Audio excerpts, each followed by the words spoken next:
Right, let's start with From Hell version 3. Now there are many alternative routines to the original Out of This World, and also with From Hell version 3. If you go on the forums, there's a lot of variations floating around. The version I'm going to show you today combines all three variations that are found on the actual Avalanche repository documentation, and I feel it's the best and easiest way of presenting it. There's not much to remember. You just have to remember the face of one card, and as I said before, it's self-working, so it gives the impression that the spectator is actually performing everything themselves. So they're using their own psychic ability to sort out the cards from Jack the Ripper victims and non-Jack the Ripper victims. So the first thing you need to do is, when you've unpacked your cards, we need to set the deck up so it's ready to perform.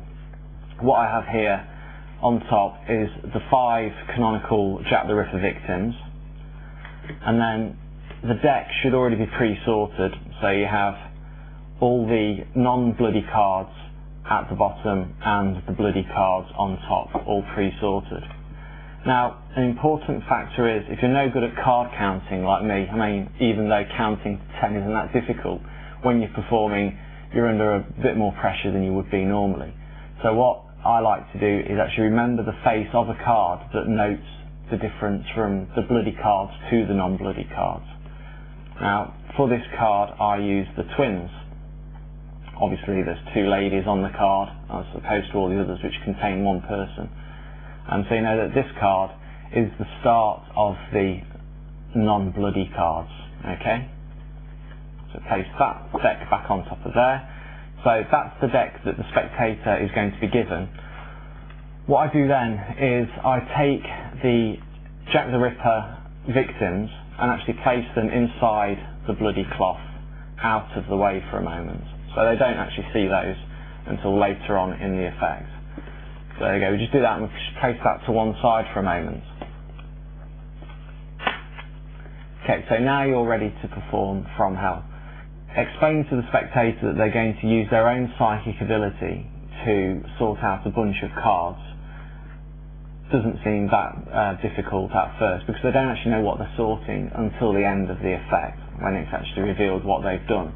So all you ask them to do is take the deck, and looking at the picture on the front of the card is to decide whether they think that woman was actually had the pleasure of meeting Jack the Ripper or not. So you're basically asking them to decide if the person was a Jack the Ripper victim or not. Now, you're always going to get someone who's going to argue the fact that there are only 5 Jack the Ripper victims, but if you look on any website or read any of the Jack the Ripper books, it's actually suspected that he killed a lot more women than was actually made apparent at the time. So you bring in this side of the story to back up the fact that you've got an extra 10 victims here, or what you will have at the end of the effect.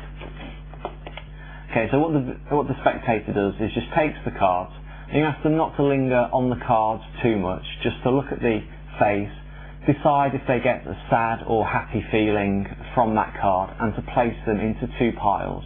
One pile of cards which represents the sad or the victim pile, and the other pile that represents the happy or non-victim pile. And they can just place them in any order as they go along.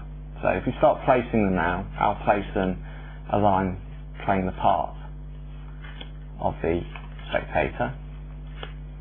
Okay, and what you're looking for now is you're looking for the twins, and there they are.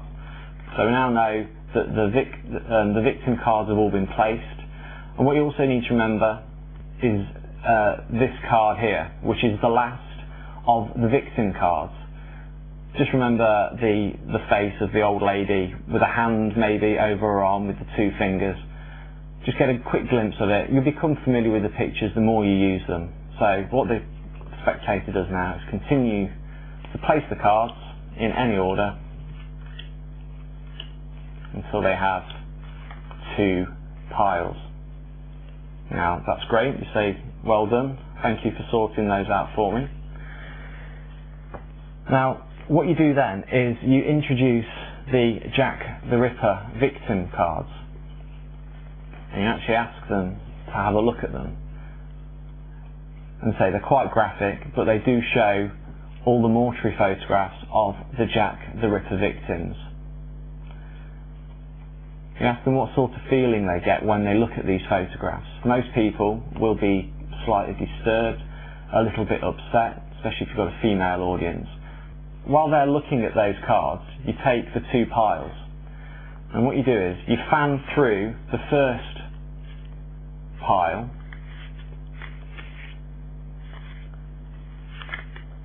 and when you get to the twins, you ask them why they thought that they got a happy feeling when they saw the picture of the twins, and they may describe to you, well, they look, you know, they're together, they look happy, they're smiling. You're just trying to make them feel that they picked that particular card for a reason. With this pile, you do exactly the same. Okay, so we go through until we get to the lady with her hand over her arm. So we know that that is the start of the bloody pile. So if you look at the setup now, what I've actually got is at the back, I've got the two bloody halves of the deck grouped together, and the two non-bloody groups together at the front.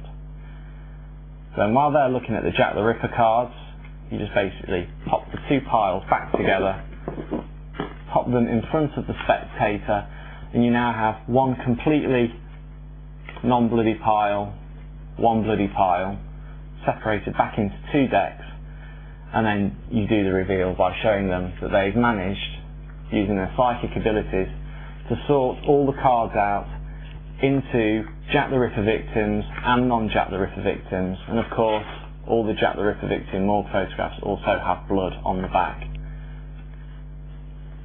And that is From Hell version 3, incorporating all three of the alternative routines. Very quick, very easy, and as I say, self-working.